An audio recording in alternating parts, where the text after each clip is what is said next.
Saya tahun depan mau menikah.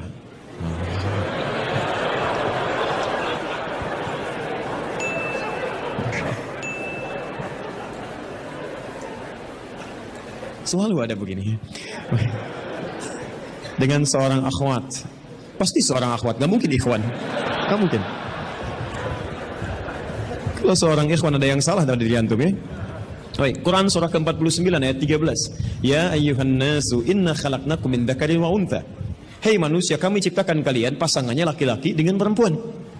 Ya, laki-laki disebut dengan ikhwan, perempuan disebut dengan akhwat. Jadi kalau antum ikhwat pasti pasangannya akhwat ya. Allah menciptakan Adam dengan Hawa, bukan Adam dengan Adang, ya, ini beda. Baik. Orang tua sudah setuju, alhamdulillah. Qadar Allah beberapa hari lalu ia memberi kabar bahwa ia sudah menerima lamaran ikhwan lain. Masya Allah.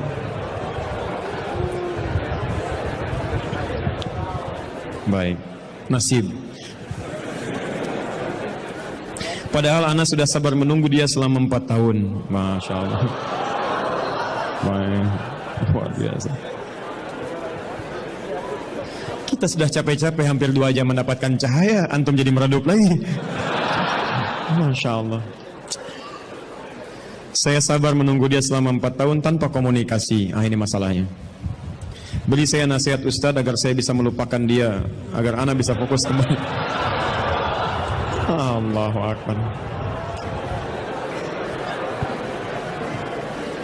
Agar saya bisa fokus kembali menghafal Al-Quran dan hadis. Ini ujiannya. Jadi pertanyaan saya, antum pengen menghafal Quran dan hadis atau pengen menikah? Baik. Quran surah ke-57 Al-Hadid ayat ke-22. Quran surah ke-2 Al-Baqarah ayat 286. Quran surah ke-3 Ali Imran ayat 142, posisi paling kiri sebelah atas. Taib. Saya mulai dari Quran surah Al-Hadid surah 57 ayat 22. Ma asaba min musibatin. Tidak pernah ditetapkan satu kejadian. Awas hati-hati. Di bumi fil ardi wala fi anfusikum, atau menimpa dirimu, illa fi kitabin min qabli an nabraha, kecuali semua itu telah tertuliskan di dalam kitab sebelum semuanya nampak dalam kehidupan. Ayat ini ingin memberikan gambaran bahwa semua kejadian-kejadian yang terjadi di muka bumi ini, termasuk dalam terkait aktivitas kita, termasuk dalam pencarian jodoh kita, semuanya telah tertuliskan, diatur oleh Allah Subhanahu wa taala. Singkatnya, semua ada dalam aturan Allah.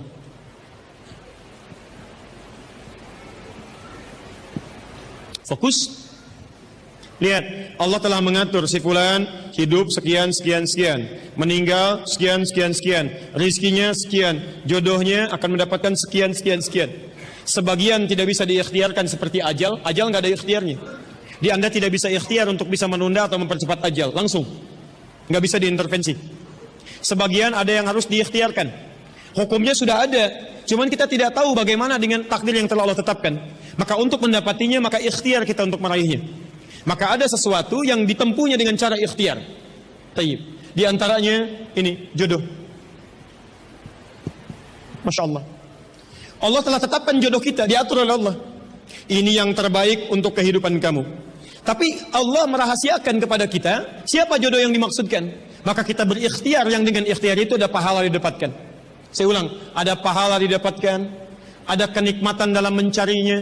Bayangkan kalau kemudian nikah aja tiba-tiba tanpa ada pencarian. Antum gak akan pernah merasakan bagaimana nikmatnya ta'aruf, bagaimana nikmatnya mengenal, bagaimana mencari, bagaimana pahala bersabar, bagaimana nikmatnya berdoa, bagaimana istikharah dalam menentukan jodoh kita. Itu semua menghasilkan pahala dalam kehidupan kita. Maka yang pertama, lihat ketentuan Allah yang pertama, apapun ikhtiar yang telah Anda tempuh, maka semua ikhtiar ini tetap tidak akan keluar dari aturan Allah Subhanahu wa taala.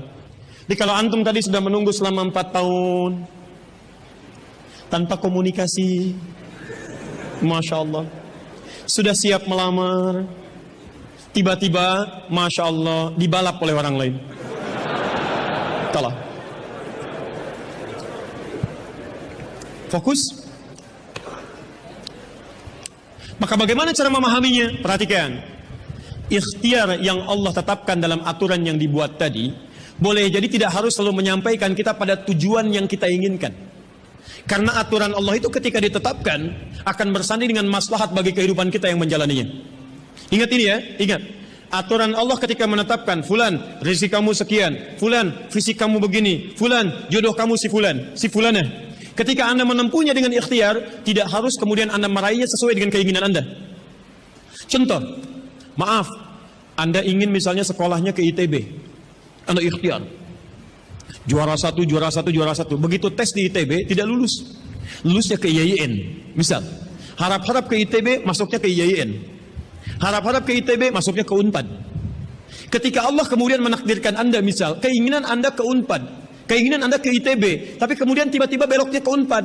Bagaimana memahaminya? Perhatikan. Kadang jalan kehidupan yang telah Allah tetapkan bukan harus menentukan hasil sesuai dengan yang Anda inginkan, tapi Allah menetapkan sesuai dengan apa yang Anda butuhkan. Anda ingin ke ITB, tapi apa yang Anda dapatkan di ITB bukan maslahat buat kebutuhan Anda. Maka dibelokkan oleh Allah ke UNPAD supaya Anda mendapatkan apa yang Anda butuhkan dalam kehidupan Anda. Karena Allah mengabulkan apa yang Anda butuhkan, bukan apa yang Anda inginkan. Saya ulang, Allah mengabulkan hanya apa yang Anda butuhkan, bukan apa yang Anda inginkan. Ada 3 jenis cara pengabulannya. 1. Jika kebutuhan Anda sesuai dengan maslahat kehidupan Anda meminta.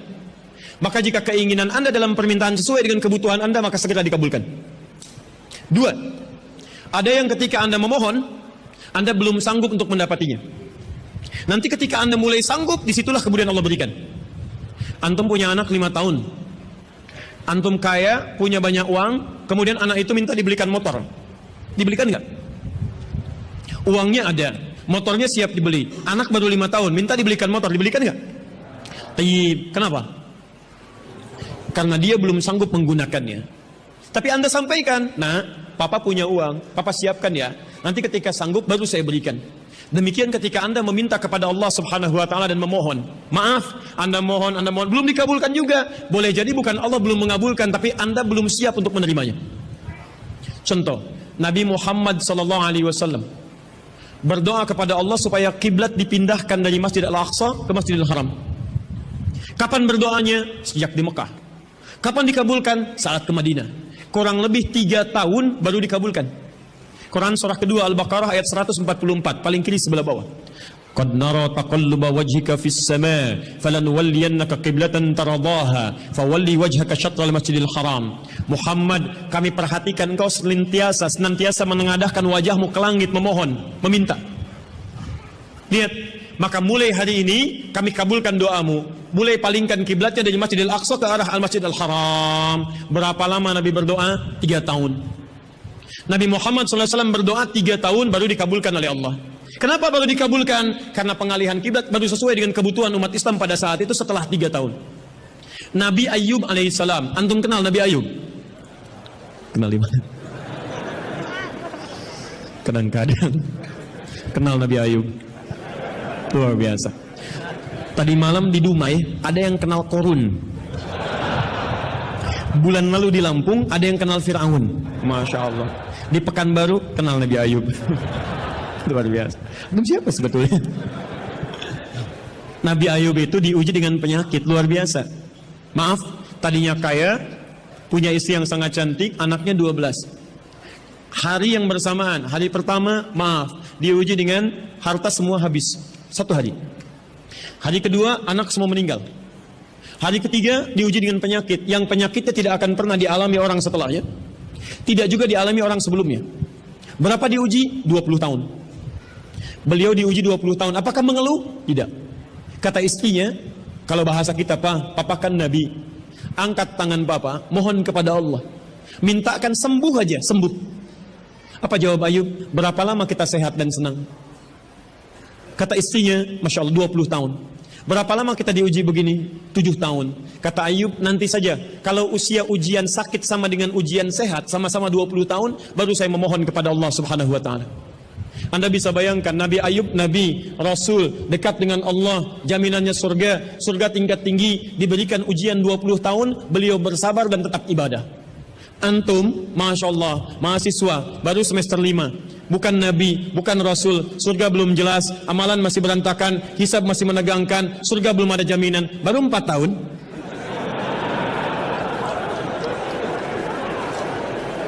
Itu yang terbaik buat antum. Yang terbaik. Jadi bukan berarti ketika Anda tidak mendapatkan dia, dunia hilang untuk Anda. Tidak.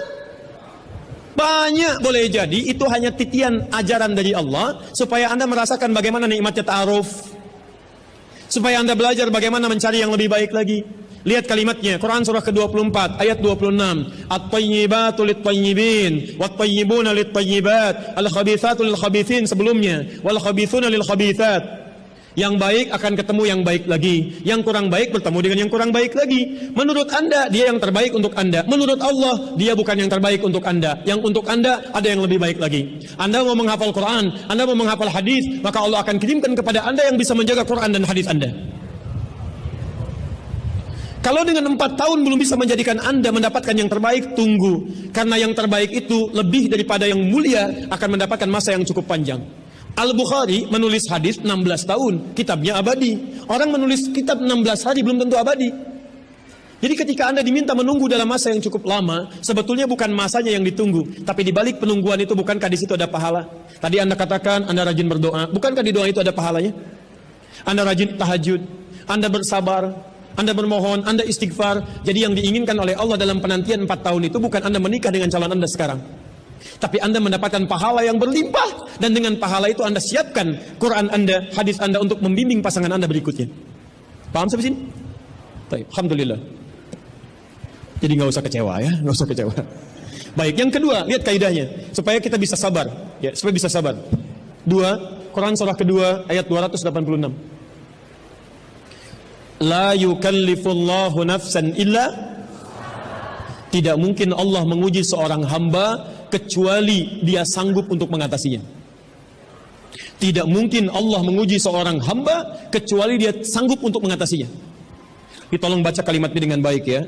Kalau Anda sedang punya masalah, seberat apapun itu, yakinkan kata Al-Quran, tidak mungkin masalah ini diujikan kepada Anda kecuali Anda sanggup. Jadi kalau Anda tidak sanggup, mustahil ujian ini dititipkan kepada Anda. Jadi kalau Anda sekarang misal sedang punya ujian seberat apapun, itu tandanya cuman Anda yang sanggup, yang lain tidak sanggup.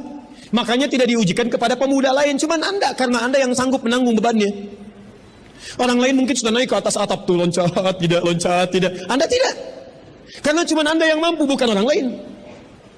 Ketika Anda mengatakan, ya Allah, kenapa mesti saya yang diuji? Kenapa mesti saya yang mengalami? Why me? Kata Allah, why not? Kenapa tidak? Cuman kamu yang mampu, kamu yang harus dapatkan pahalanya, yang lain tidak. Cuman Anda yang jadi pemuda yang kuat, yang lain belum tentu. Tapi nggak usah terlampau bangga, langsung pulang dari sini bikin status. Memang cuman saya yang mampu, masya Allah. Pekerjaan. Ya. Yang ketiga, tetap ikhtiar. Quran surah 49 ayat ke-13. Jadi jangan sampai, maaf, ya, peluang Anda tidak mendapatkan yang tadi Anda telah harapkan, menjadikan Anda putus dalam berikhtiar. Cari, masih banyak perempuan semuka bumi. Masa tidak ada yang cocok untuk Anda? Lihat, ya ayuhan nasu inna khalaqnakum min dzakarin wa untha wa ja'alnakum syu'uban wa qabail lita'arafu. Hei manusia, kami ciptakan engkau laki-laki, ada perempuan jodohmu. Dan kami pisahkan berbeda-beda daerah. Ya, lihat syu'ub, beda daerah, RT, RW, lurah, kecamatan, kabupaten, sampai sedunia. Kalau nggak ketemu di satu RT, cari satu RW ya, yang nanya tadi. Kalau tidak ada satu RW, cari satu kampung. Masa nggak ada yang ketemu? Boleh menikah dengan perempuan sekampung? Tidak. Masa sekampung mau dinikahi? Tidak. Batas paling maksimal 4. Sekampung tidak pilih satu dari sekampung. Sekampung mau dinikahi, masya Allah. Silahkan cari ya. Anda tadi masih kuliah kan? Silahkan cari. Barangkali ketemu di kampus ya. Boleh menikah dengan seorang anak yang sedang kuliah? Tidak sedang kuliah masa dinikahi, pulang dulu dari situ ya. Pulang dari kampus, baik-baik di rumah baru nikah. Ini di kampus mau dinikahi. Ya. Cari silakan. Nggak ketemu misalnya, mohon maaf ya, satu kecamatan, kabupaten. Nggak ketemu beda provinsi. Anda orang Riau, mungkin jodoh Anda ada di Jawa. Cari. Ta'aruf. Nggak ada di Jawa, ada di Sumatera. Nggak ada Sumatera, ada di Papua. Luas. Indonesia terbentang 5.200.000 kilometer persegi luasnya. Kata Ahmad Mansur Surya Negara, pakar sejarah, dalam bukunya Api Sejarah, halaman ke-19, paragraf yang kedua, baris 1 sampai 3, paling kanan sebelah atas. Luas Indonesia itu daratnya 2 juta kilometer persegi, lautnya 3.200.000 kilometer persegi. Daratan dan lautan, masya Allah 5.200.000 kilometer persegi. Masa nggak ketemu? Pulaunya 13.677 pulau. Itu belum termasuk Pulau Gadung dan Pulau Gebang. Ada semua. Nggak ada di Asia Tenggara, nggak ada Asia Tenggara di Asia, nggak ada Asia Amerika, nggak ada Amerika di Eropa, nggak ada Eropa di Afrika. Masa nggak ada yang cocok? Kalau tidak ada, mungkin antum ahli surga, karena itu pun jodoh antum pun bidadari surga. Masya Allah. Tapi sebelum ke surga, baiknya menikah dulu di dunia ya. Sebelum kiamat kurang 2 hari.